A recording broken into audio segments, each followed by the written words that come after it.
किसी गांव में एक किसान दंपत्ति रहा करते थे। किसान तो बहुत वृद्ध था, परंतु उसकी पत्नी युवती थी।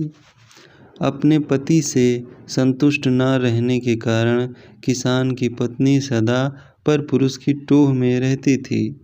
इसी कारण एक क्षण भी घर में नहीं ठहरती थी। एक दिन किसी ठग ने उसको घर से निकलते हुए देख लिया।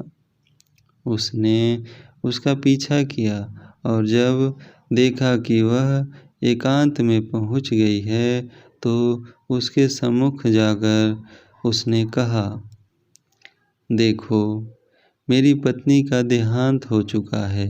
मैं तुम पर अनुरक्त हूँ, मेरे साथ चलो।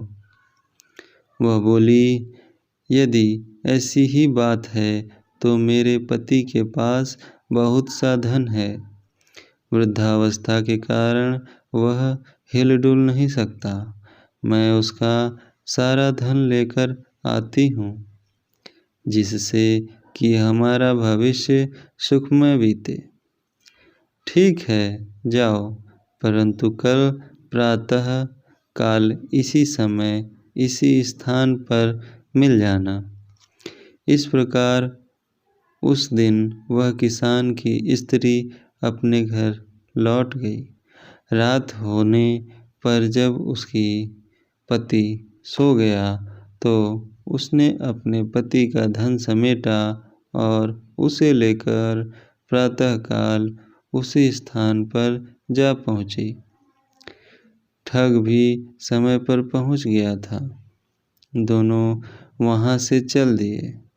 दोनों अपने ग्राम से बहुत दूर निकल आए थे कि तभी मार्ग में एक गहरी नदी आ गई।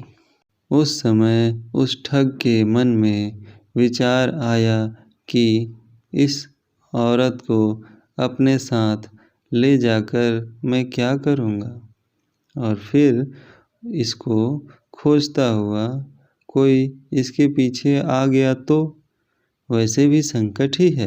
अतः किसी प्रकार इससे सारा धन हथिया कर अपना पिंड छुड़ाना चाहिए। यह विचार कर उसने कहा, नदी बड़ी गहरी है, पहले मैं गठरी को उस पार रख आता हूँ, फिर तुमको अपनी पीठ पर लाद कर उस पार ले चलूँगा। दोनों को एक साथ ले चलना कठिन है। ठीक है, ऐसा ही करो। किसान की स्त्री ने अपनी गठरी उसे पकड़ाई तो ठग बोला, अपने पहने हुए गहने कपड़े भी दे दो, जिससे नदी में चलने में किसी प्रकार की कठिनाई नहीं होगी और कपड़े भीगेंगे भी नहीं। उसने वैसा ही किया। उन्हें लेकर ठग नदी के उस पार गया तो फिर लौटकर आया ही नहीं। वह औरत अपने कुकृत्यों के कारण कहीं की नहीं रही।